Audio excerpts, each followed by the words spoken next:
Hi, my name is Ron Perry, and you're watching a video short of a model I built for the Model Railroads and Structures show or for one of my clients. Please enjoy. I had to let the building cure for a couple of days. I want the paint that I put on next to not bleed through red in any way. Now, I took a paint chip to Lowe's and had a custom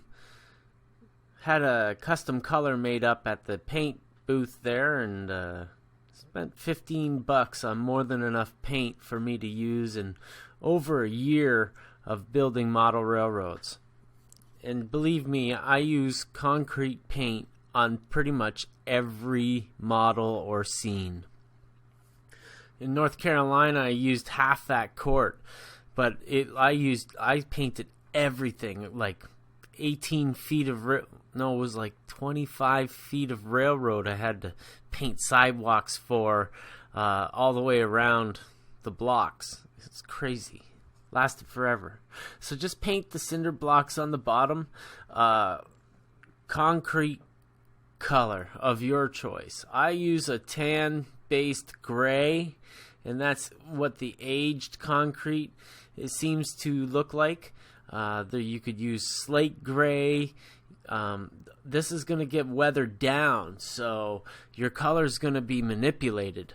So what I'm putting on what looks to be a nice white or a nice bright color, it's totally going to be toned down by weathering powders and stuff later on. We've got lintels underneath each window, and we've got to paint them concrete colored too. It's a good rule of thumb to dab off the majority of the paint from a brush.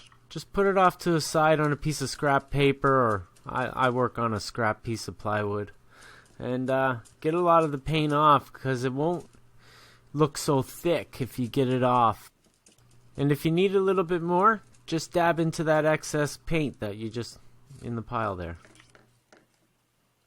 I'm painting the doors a forest green, but also coming back with a lighter green to wear off the paint to simulate peeling paint.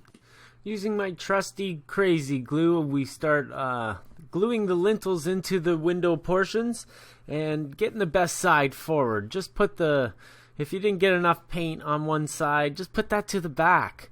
But also try to notice that there's a little bit of a tab on one side of the lintel, and that should be on the bottom.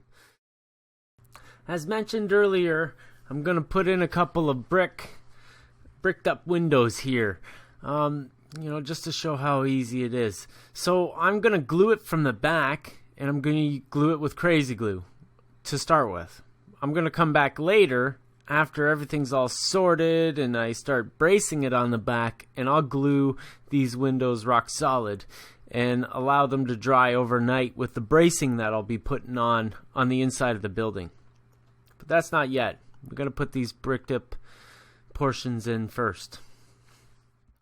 There are two parts to the window frames, and I crazy glue them together by dabbing the glue in opposite corners. 2 corners, not 4. Want to be able to break the part off of the plywood if it glues to it, sometimes does, and then also just tack these parts together, because that's all you need to get them in the building. After the crazy glue has pretty much dried, should be fairly quick, a minute or 2 should suffice, start stuffing it into the windows in the building above the lintels. It's important to have the lintels in first, because it sizes the window up properly in the window opening. Now that the windows are in, just crazy glue them into place. It is important to note that it's not time to put window glazings on yet. Windows glazings are going to go on long after the weathering is done. Done. You heard me right. Right till the very end. You're going to have to be patient. You're going to have to wait till the end to put in the windows. And it's going to look great.